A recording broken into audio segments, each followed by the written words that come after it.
Chulym, Russian, also known as Chulym, Chulym-Turkic, Küerik, Chulym Tatar or Melets Tatar, not to be confused with the closely related Siberian Tatar language, is the language of the Chulyms. The name the people use to refer to themselves, and also to their language, is Os, literally self or own. It is also spoken by the Kacik, Kazik, Kuarik. This name originated from a now extinct tribe. The language is closely related to the Shor and Khakas languages. Though all these are considered by some as one language, the Os speakers themselves do not believe this to be the case. Chulym comprises distinct dialects, corresponding to locations along the Chulym River, Lower Chulym, now believed extinct, Middle Chulym, and Upper Chulym. Chulym is a moribund language and will most likely be extinct by the 2030s. It is listed in the UNESCO Red Book of Endangered Languages. During the filming of the 2008 American documentary film The Linguists, linguists Greg Anderson and K. David Harrison interviewed and recorded 20 speakers and estimated there may be between 35–40 fluent speakers out of a community of overall 426 members. The youngest fluent speaker was 54 at the time of filming.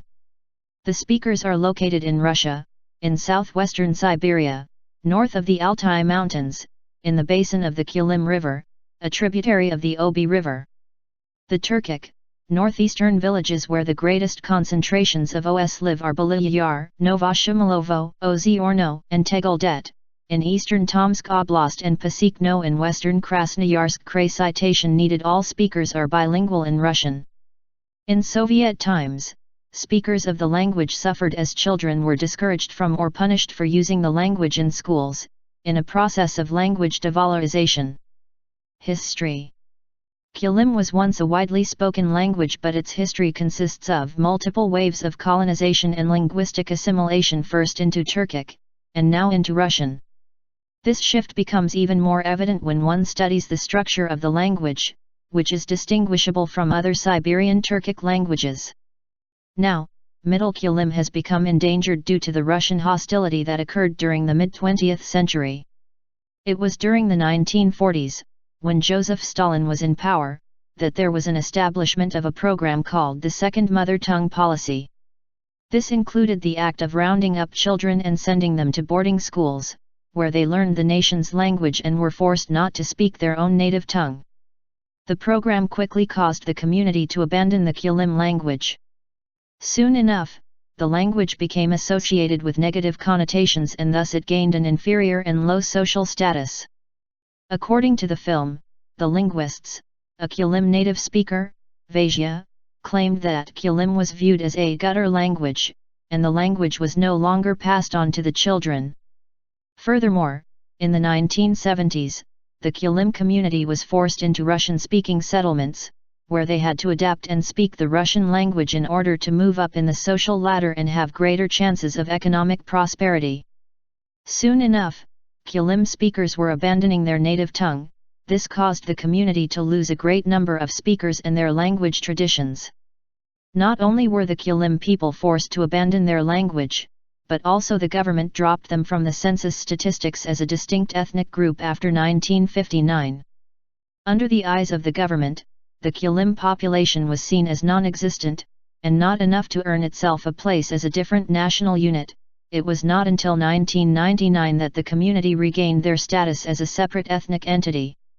Thus, with Russia's urbanization and domination of their national language, Chulym's chances of survival were slim. Documentation. The fact that Chulym had no written indigenous tradition, made it even more difficult for the language to endure. It was not until David Harrison and Greg Anderson from the documentary, that they began using scientific methods to document the Chulym language. The two linguists highlighted the efforts made to preserve the Chulym language and record what language loss meant to the community.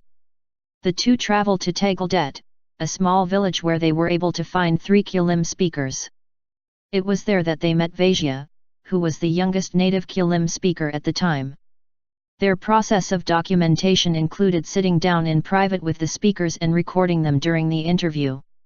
Accordingly, in collaboration with Vasia and the other 2 speakers, the 2 linguists were able to list words in Chulym such as numbers, greetings, a wool spinning song, aphorisms, and bear and moose hunting stories. They were also able to collect personal narratives, spontaneous conversations, body parts, colors, fauna, flora, and kin terms, along with instructions on how to use certain tools such as fur-covered skis and wooden canoes. The two linguists often sat with the natives and asked them to count in correspondence with their fingers, revealing how Chulym uses a 12-base instead of a 10-base number system. They also asked the natives to interpret specific sentences, with the intention to identify any Chulym rules of grammar. With this, the linguists battled to offset the negative connotations of and attitudes towards the Chulym language.